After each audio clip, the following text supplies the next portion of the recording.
సంవత్సరం 1891. ఒక చిన్న పల్లెటూరు. సమాజంలో అత్యంత అట్టడుగు వర్గంగా ముద్రవేయబడిన ఒక నిరుపేద కుటుంబం. అవును. ఆ కుటుంబంలో ఒక బాలుడు జన్మించాడు. ఆ పిల్లాడికి చదువుకోవాలని చాలా ఆశగా ఉంది. కాని బడికి వెళ్తే క్లాస్ రూంలో మిగతా పిల్లలతో పాటు బెంచీల మీద కూర్చోడానికి కూడా అతనికి అనుమతి లేదు కదా. అస్సలు లేదు. ఆ పరిస్థితి మనం ఊహించుకుంటేనే చాలా కష్టంగా అనిపిస్తోంది. ఖచ్చితంగా.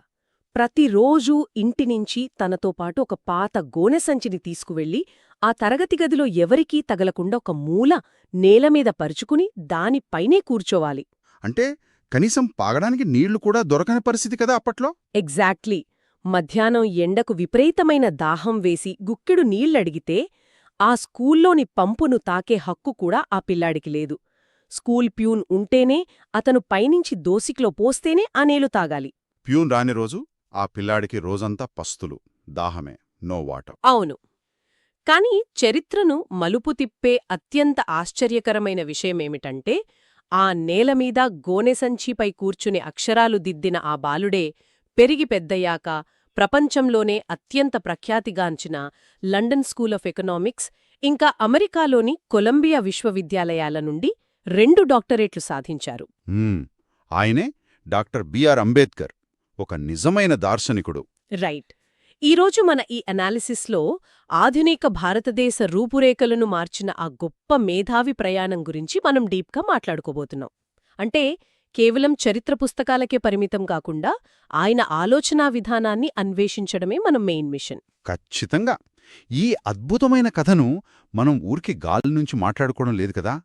లండన్ స్కూల్ ఆఫ్ ఎకనామిక్స్లోని ఆయన విద్యార్థి రికార్డులు, కొలంబియా యూనివర్సిటీ ఆర్కైవ్స్, అలాగే ధనంజయ్ కీర్ రాసిన ప్రసిద్ధ biography doctor Ambedkar life and mission. అవును, ఆ బయోగ్రఫీ చాలా డీటెయిల్డ్గా ఉంటుంది. రైట్. సోర్సెస్ ఇంకా ఆయన రాసిన మరికొన్ని ముఖ్యమైన పరిశోధనా పత్రాల ఆధారంగా ఈరోజు మనం ఆయన జీవితంలోని ఎన్నో కీలకమైన కోణాలను విశ్లేషించబోతున్నాం. అత్యంత నిరుపేద స్థాయి నుండి వచ్చిన ఒక వ్యక్తి తన మేధస్సుతో ఒక దేశ భవిష్యత్తును ఎలా మార్చగలిగారో అర్థం చేసుకోవడం చాలా ముఖ్యం. ఈ కథను అర్థం చేసుకోవాలంటే మనం మొదట ఆ బాలుడెదుర్కొన్న వాతావరణం గురించి మాట్లాడుకోవాలి. ధనంజయ్కి రాసిన బయోగ్రఫీ చదువుతున్నప్పుడు నాకు కొన్ని సంఘటనలు చాలా ఆశ్చర్యాన్ని కలిగించాయి. తరగతి గదిలో ఆ వివక్ష ఒక భాగం మాత్రమే. బయట సమాజంలో ఇంకా దారుణంగా ఉండేది. అవును కదా. కనీసం జుట్టు కత్తిరించుకోవడానికి ఊర్లో ఉన్న మంగళీవారు, బట్టలు ఉతకడానికి చాకలీవారు కూడా తమ సేవలను నిరాకరించేవారట. అంటే ఒక మనిషిని సమాజం నుంచి పూర్తిగా వెలివేయడమన్నమాట. లైక్ ఒక కంప్లీట్ సోషల్ బాయ్కాట్ అన్నమాట. ఎగ్జాక్ట్లీ. ఇది ఎలా ఉందంటే ఒక రన్నింగ్ రేస్లో అందర్నీ ఒక లైన్ మీద నిలబెట్టి పరిగెత్తమంటే ఒక అర్థముంది. కానీ ఒక వ్యక్తిని మాత్రం అందరికంటే ఒక మైలు వెనక నిలబెట్టి ఆ పైన అతని కాళ్లకు 10 కిలోల బరువైన ఇనుప సంకెళ్లు కట్టి ఇప్పుడు పరుగెత్తు అని చెప్పినట్లుగా ఉంది. ఆ ఇనుప సంఖ్యల ఉదాహరణ చాలా యాప్ట్గా ఉంది. ఆనాటి సామాజిక వ్యవస్థకు అది అద్దం పడుతోంది. మరి ఇంతటి భయంకరమైన సామాజిక వివక్షను ఆ చిన్న వయసులో ఆయన ఎలా తట్టుకున్నారు, అసలు ఆ సంఖ్యలను ఎలా ఛేదించారు అనిపిస్తోంది కదా. ఆ సంఖ్యలను ఛేదించడానికి ఆయన ఎంచుకునే ఏకైక ఆయుధం విద్యాభ్యాసమే. ఇక్కడే మనం ఖచ్చితంగా మాట్లాడుకోవలసిన ఒక చారిత్రక ఘట్టముంది. అదేంటంటే బరోడా మహారాజు సాయాజీరావు గైక్వాడ్ అందించిన సహకారం. ఓ, ఆ స్కాలర్షిప్ గురించి కదా. అవును. ఆయన అంబేడ్కర్లో ఉన్న అసాధారణమైన మేధస్సును గుర్తించి నెలకు 11.5 బ్రిటిష్ పౌండ్స్ల స్కాలర్షిప్ను మంజూరు చేశారు. ఆ కాలంలో ఒక దళిత విద్యార్థికి విదేశాలకు వెళ్లి చదువుకునేలా ఒక మహారాజు ఆర్థిక సహాయం చేయడమంటే అది ఒక పెద్ద సంచలనం. నిజమే. ఆ సపోర్ట్ వల్లే కదా 1913లో ఆయన కొలంబియా విశ్వవిద్యాలయంలో అడుగుపెట్టారు. అవును, ఆ ఆర్థిక భరోసాతోనే అమెరికా వెళ్లారు. 1913లో అమెరికా వెళ్లడమంటే ఇది నిజంగా ఒక పెద్ద షిఫ్ట్ కదా. అప్పటికి భారతదేశంలో పీడిత వర్గాలకు కనీస స్వేచ్ఛ లేదు. పైగా దేశం మొత్తం బ్రిటిష్ పాలన కింద నలుగుతోంది. అలాంటి పరిస్థితుల నుంచి వచ్చి న్యూయార్క్ లాంటి స్వేచ్ఛా ప్రపంచంలో అడుగుపెట్టడం ఆయన ఆలోచనలను ఎలా మార్చి ఉంటుంది? అది ఆయన జీవితంలో ఒక గేమ్ చేంజర్ అని చెప్పాలి. కొలంబియాలో ఆయనకు మొదటిసారిగా సమానత్వం అంటే ఏమిటో ప్రాక్టికల్గా తెలిసింది. ఒక మనిషిగా ఆయనకు దక్కిన గౌరవం ఆయన దృక్పథాన్ని పూర్తిగా మార్చేసింది. అక్కడ జాన్ డ్యూయీ గారి ప్రభావం కూడా చాలా ఉంది కదా. ఎగ్జాక్ట్లీ. జాన్ డ్యూయీ అనే గొప్ప అమెరికన్ తత్వవేత్త ఆయనకు ప్రొఫెసర్గా వ్యవహరించారు. విద్యా వ్యవస్థ ద్వారానే సామాజిక న్యాయం వస్తుంది అనే డ్యూయీ సిద్ధాంతాలు అంబేడ్కర్పై చెరగని ముద్ర వేశాయి. లైక్ ఆ ఫ్రీడమ్ ఆయనకు కొత్త ఆలోచనలిచ్చింది. అవును.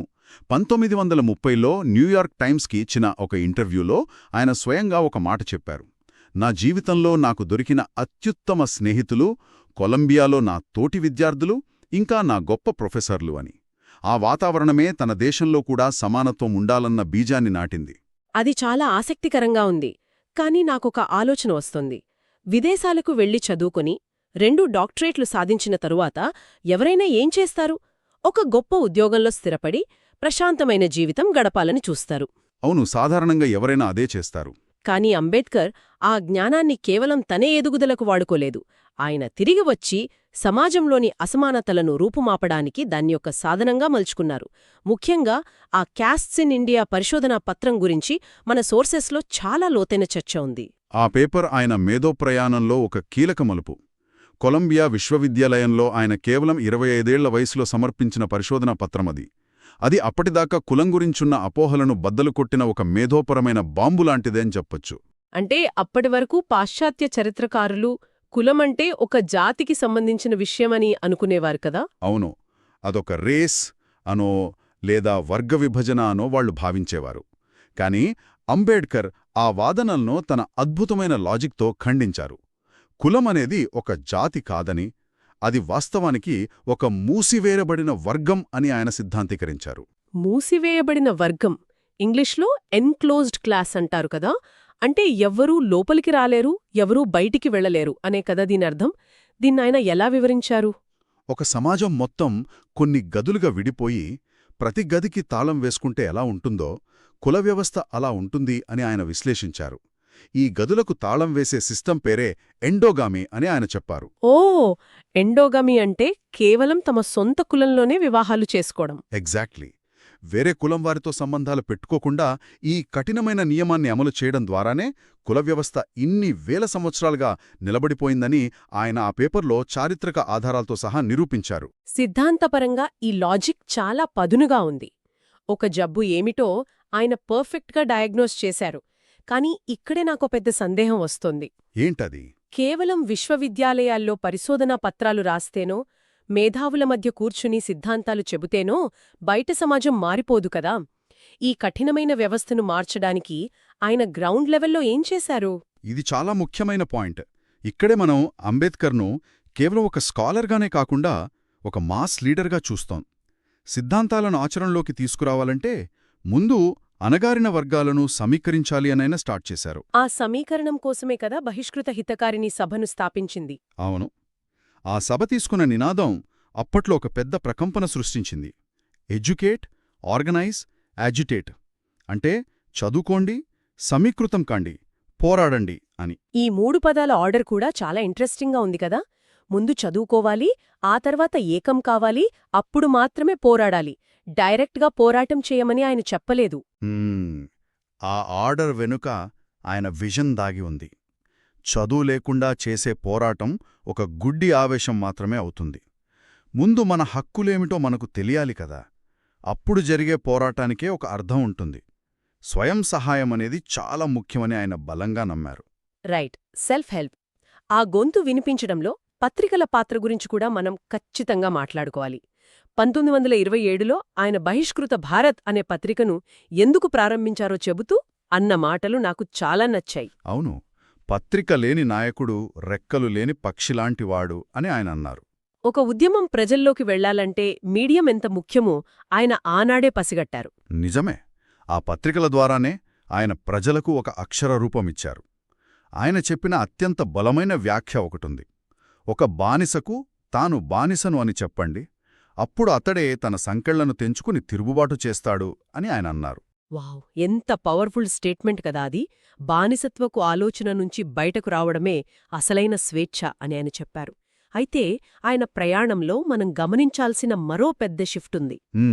రాజ్యాంగం వైపు ప్రయాణం గురించే కదా. అవును, కేవలం ఒక వర్గం ప్రజల హక్కుల కోసమే పోరాడుతున్న నాయకుడి స్థానం నుండి దేశానికే పునాదులు వేసే ఆధునిక భారతదేశ నిర్మాత స్థాయికి ఆయన ప్రయాణం సాగింది. భారత రాజ్యాంగం ముసాయిదా కమిటీ చైర్మన్గా ఆయన పాత్ర గురించి మనం కొంచెం డీటెయిల్డ్గా మాట్లాడుకోవాలి. ఖచ్చితంగా. ఆయనకున్న అపారమైన న్యాయ ఆర్థిక శాస్త్రాల పరిజ్ఞానం ఆయన్ను ఆ డ్రాఫ్టింగ్ కమిటీ చైర్మన్ స్థానంలో కూర్చోబెట్టింది.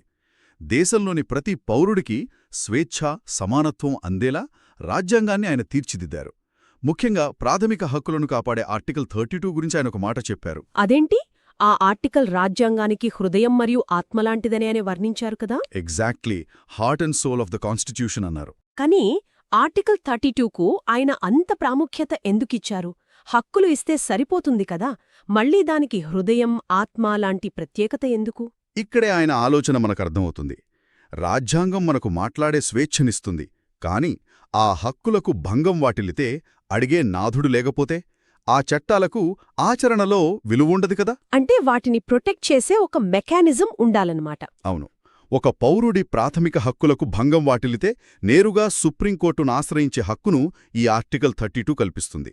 ఆ హక్కులకు రక్షణ కవచం లాంటిది ఈ ఆర్టికల్ అని ఆయన భావించారు. ఇది చాలా క్లియర్గా ఉంది. అయితే రాజ్యాంగం అనగానే మనకు అంబేడ్కర్ గారు గుర్తుకొస్తారు. కానీ నేనీ డాక్యుమెంట్స్ చదువుతున్నప్పుడు గమనించిన మరో ఆసక్తికరమైన కోణమేంటంటే, ఆయన ఒక అద్భుతమైన ఆర్థికవేత్త, పాలనాదక్షుడు కూడా. అవును. చాలామందికి ఈ విషయం పెద్దగా తెలీదు. వైస్రాయ్ కౌన్సిల్లో కార్మిక మంత్రిగా ఆయన ఎన్నో సంచలనాత్మక నిర్ణయాలు తీసుకున్నారు. ఈరోజు మనం చూస్తున్న ఎంప్లాయ్మెంట్ ఎక్స్చేంజ్లు ఆయన తీసుకొచ్చిందే. అంతేకాదు, దామోదర్ వ్యాలీ ప్రాజెక్ట్ లాంటి భారీ నీటిపారుదల విధానాలను రూపొందించడంలోనూ ఆయన పాత్ర ఎంతో ఉంది. రైట్. ఆయన కేవలం సమాజంలోని ఒక వర్గానికే పరిమితం కాలేదు. దేశ ఆర్థిక ప్రగతికి కుల వ్యవస్థ ఒక పెద్ద అడ్డంకి అని ఆయన ఎప్పుడో చెప్పారు. శ్రామికుల మధ్య ఐక్యత లేకపోతే పారిశ్రామిక అభివృద్ధి కుంటుపడుతుందని ఆయన నమ్మారు. అవును.